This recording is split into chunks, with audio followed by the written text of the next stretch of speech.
Ich bin die Mutter, die spricht. Mein Sohn lebt mit einer Suchterkrankung.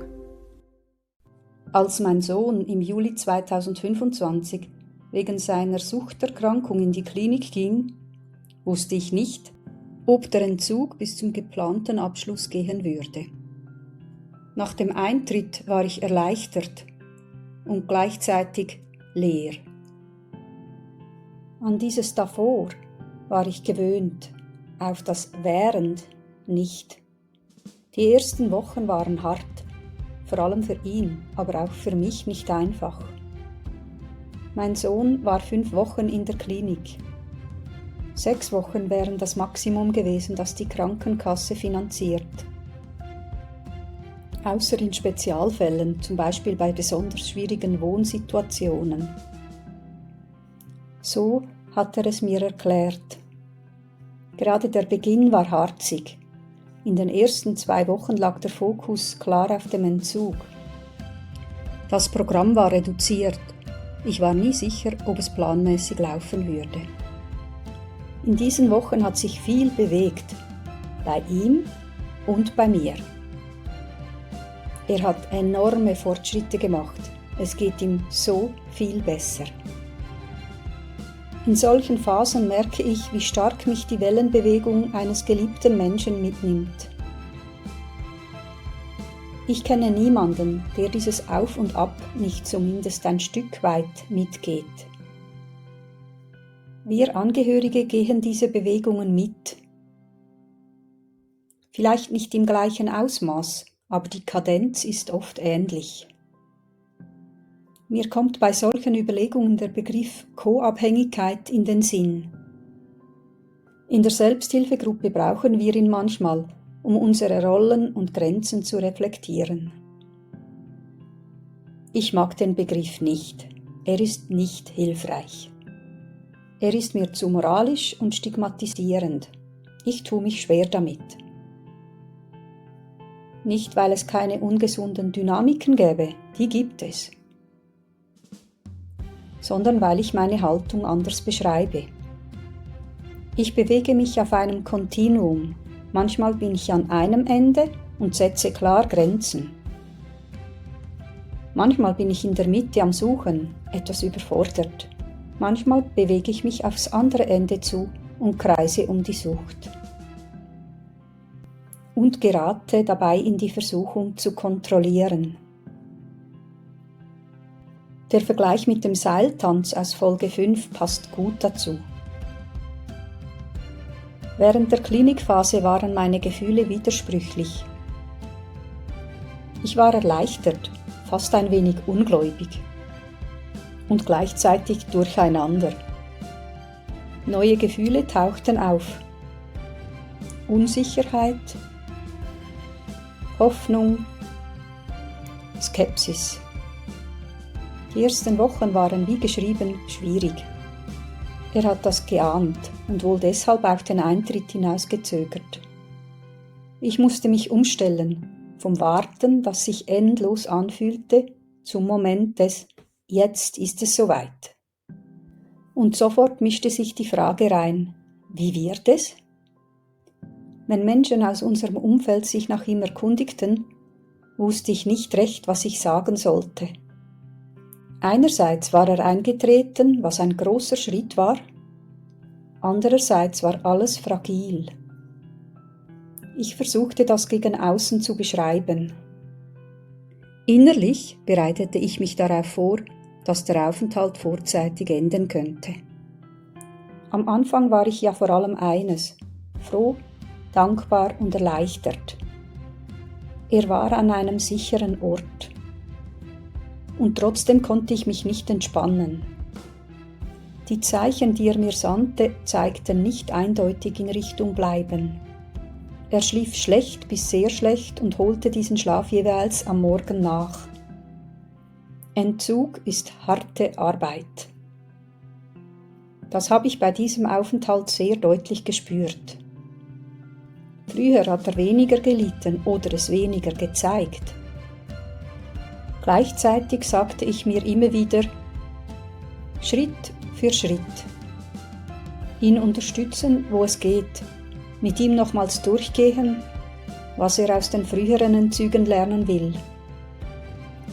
Dazu gehörte für mich vor allem eines: die Übergänge zwischen den einzelnen Phasen gut zu organisieren, genügend Betreuung in den schwierigen Momenten sicherzustellen, den sozialen Dienst einzubeziehen und mich als Angehörige einbeziehen.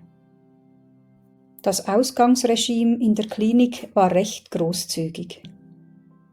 Das hat ihm gefallen.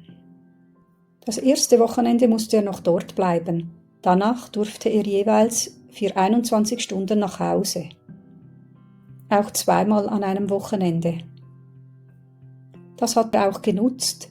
Meistens verbrachte er eine Nacht bei seinem Vater und eine bei uns. Diese 21 Stunden vergingen jedes Mal sehr schnell. Und es ging immer gut. Er blieb die ganze Zeit in der Wohnung oder auf der Terrasse und ging nie fort. Wir haben ihn mit gutem Essen verwöhnt. Neben dem Wochenendausgang hatte er auch tagsüber die Möglichkeit, die Klinik zu verlassen. Das hat er regelmäßig genutzt, zum Einkaufen oder mit anderen etwas essen zu gehen. Ob er sich in dieser Zeit Substanzen gekauft hat, weiß ich nicht. Ich habe ihn nicht danach gefragt. In dieser Klinik gibt es kein Diaphin. Stattdessen werden Cevrelon und Kapanol eingesetzt, also retardiertes Morphin. Er hat mir einmal erklärt, dass Diaphin einen Kick verursache, während das retardierte Morphin viel weniger oder gar keinen gäbe. Das war ein großes Thema. Er klärte im Vorfeld ab, ob er die Mitgaberation Diaphin vom ambulanten Versorger in die Klinik mitnehmen dürfe. Das wurde ihm zugesagt.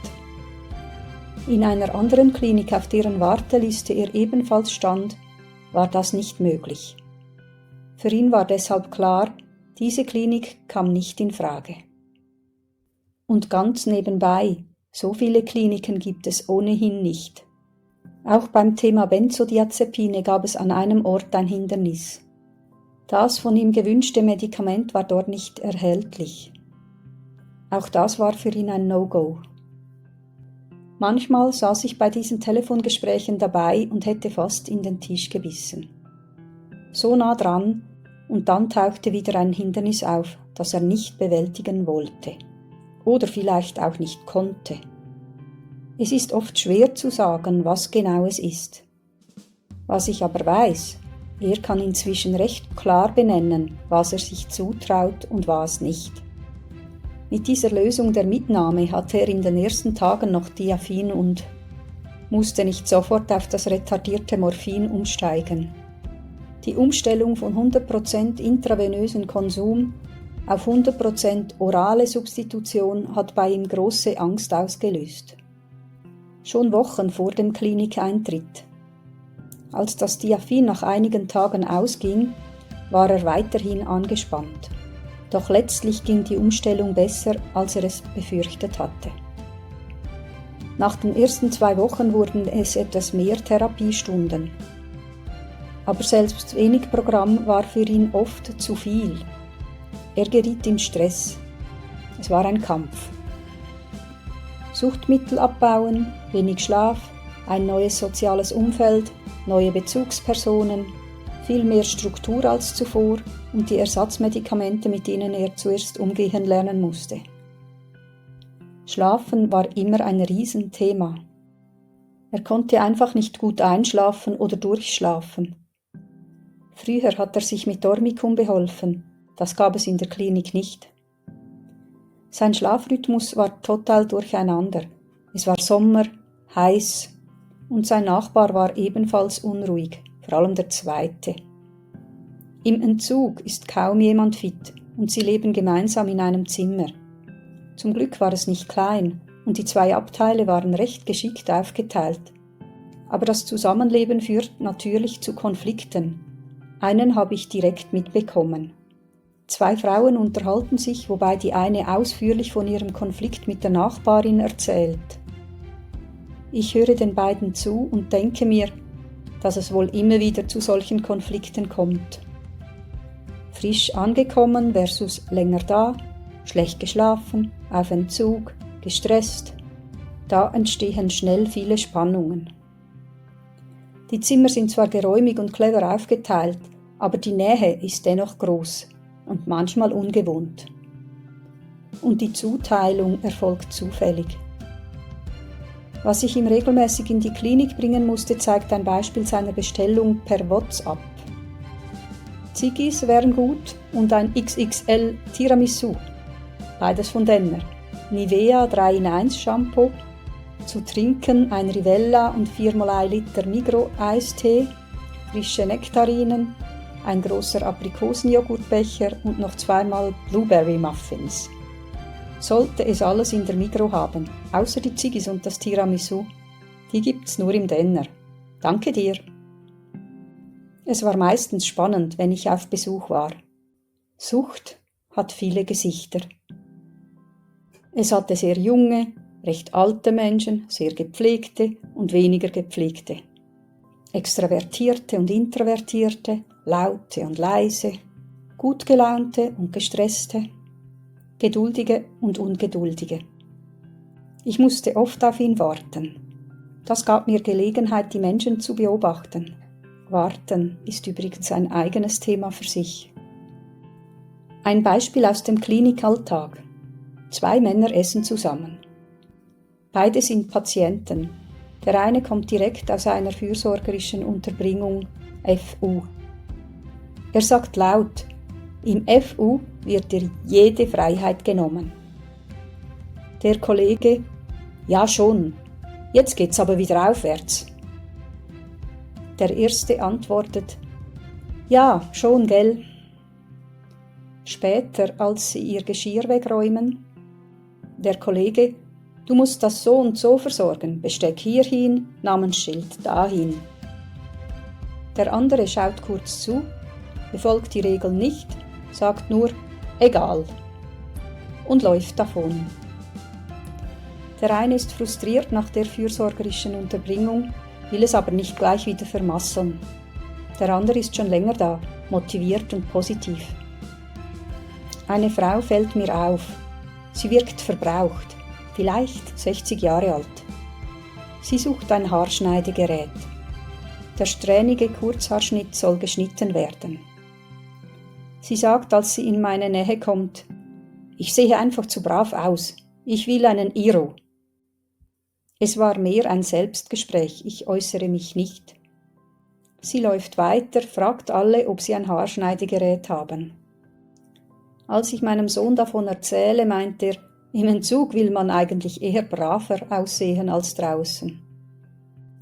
Nach etwa 10 Minuten kommt die Frau wieder nach draußen, zusammen mit einer jungen Frau und einem Haarschneidegerät, auf den Kiesplatz im Innenhof. Das Gerät hat Mühe mit den längeren Haaren. Die Frau erklärt immer wieder genau, wie sie es will. Manchmal nimmt sie das Gerät selbst in die Hand. Ich denke, das kommt nicht gut. Aus dem Iro wird dann tatsächlich nichts. Am Schluss hat sie einen 2 mm Schnitt. Die Fransen sind etwas länger. Die Haare liegen auf dem Kiesboden. Die Frau ist sichtbar frustriert. Einige Tage später bei meinem nächsten Besuch liegen die Haare immer noch dort. Irgendwie nicht okay, denke ich mir. Einmal setzte sich eine ältere Frau neben mich auf die Bank hin. Sie wirkt verwirrt. Und sie ist etwas zu nah bei mir für mein Empfinden. Sie fragt einen Pflegefachmann, ich suche Herr so und so, was ist los mit mir? Im Sinne von, was passiert mit mir eigentlich? Der Pflegefachmann sagt zu ihr, Sie dürfen jederzeit austreten. Ich gebe der zuständigen Person Bescheid. Also warten Sie bitte noch einen Moment. Warten fällt ihr schwer. Immer wieder ruft sie, mal lauter, mal leiser. Wo ist er? Hat jemand Zeit für mich?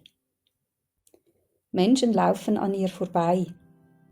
Die meisten sehen sie. Manche geben Antwort. Ich bin nicht ihre Bezugsperson, die kommt gleich. Die Frau wird immer lauter. Panik steigt bei ihr auf. Sie wirkt vielleicht 70 Jahre alt, verwahrlost. Ich fühle mich nicht zuständig und trotzdem betroffen. Es ist nicht immer einfach, Patienten von Pflegekräften zu unterscheiden. Hier ist es klar. Es ist beklemmend, das mitzuerleben. Mein Sohn und ich sind eigentlich mitten im Besuch, wir möchten reden. Unter diesen Umständen ist es schwierig. In die PatientInnenzimmer darf der Besuch nicht. Es hat ein Esszimmer, das immer benutzt werden kann. Mit wenig Privatsphäre. Sonst hat es keinen Raum, der permanent frei ist. Im Sommer ist das kein Problem, im Winter schon. Was mir aufgefallen ist: Mein Sohn war in Bezug auf seine Hobbys gut vorbereitet, als er in die Klinik eintrat. Anderes hatte er vergessen, zum Beispiel zusätzliche Kleider oder Kosmetikartikel. Dafür machte er sich sofort an etwas, das ihm Halt gab. Er sammelte weiter seine Pokémon-Karten, sortierte sie, recherchierte dazu.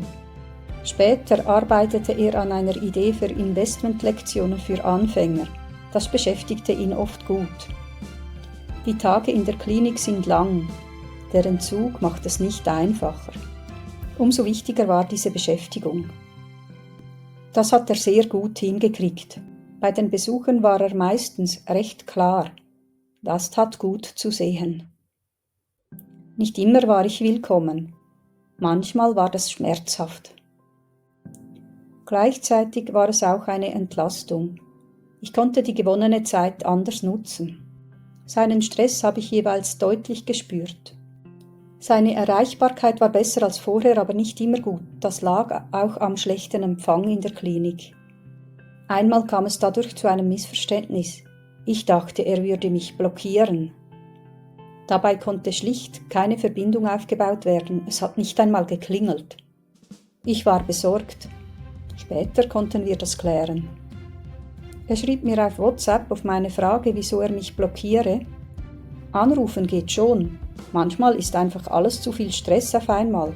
Dann nehme ich nicht ab und gebe keine Antwort. Ich habe dich nie gesperrt. In dieser Zeit fuhr ich einmal in sein betreutes Wohnen. Ich musste einiges für ihn abholen. Ich ging auf sein Zimmer, gerade als der Hausdienst am Reinigen war. Aus einem kurzen Besuch wurden mindestens 2 Stunden. Wir haben das Zimmer von Grund auf gereinigt und aufgeräumt. Zuvor war es von ihm und seiner Betreuerin bereits aufgeräumt worden, aber nicht in diese Tiefe. An diesem Tag haben wir wirklich alles geordnet, wie immer mit Handschuhen. Es lagen Drogenutensilien herum und Abfall. Viele Dinge lagen unachtsam herum. Bestellungen, die er gemacht hat, aber nicht richtig verräumt. Sein Zimmer misst vielleicht 11 Quadratmeter, inklusive Lavabo. Da braucht es viel Ordnung. Ordnung halten ist schwierig für ihn. Einen Schrank hatte er in ein kleines Gewächshaus umgewandelt. Er hatte viele Produkte eingekauft für das Ziehen von Mango, Avocado und Papaya-Pflanzen.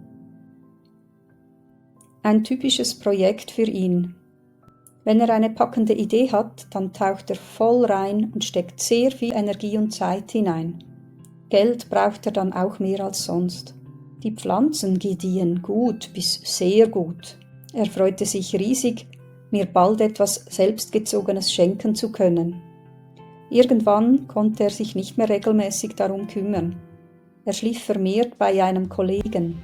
Die Prioritäten haben sich verschoben. Die Pflanzen litten und starben. Die übrig gebliebenen Pflanzen haben wir fortgeworfen, dann alles zusammengeräumt. Der Aufenthalt verlief insgesamt wie im Flug. Mit der Zeit wurde ich ruhiger, entspannte mich. Auszug aus dem Klinikbericht. Herr X konnte sich gut in den Abteilungsalltag integrieren, nahm regelmäßig und aktiv am Abteilungsprogramm teil.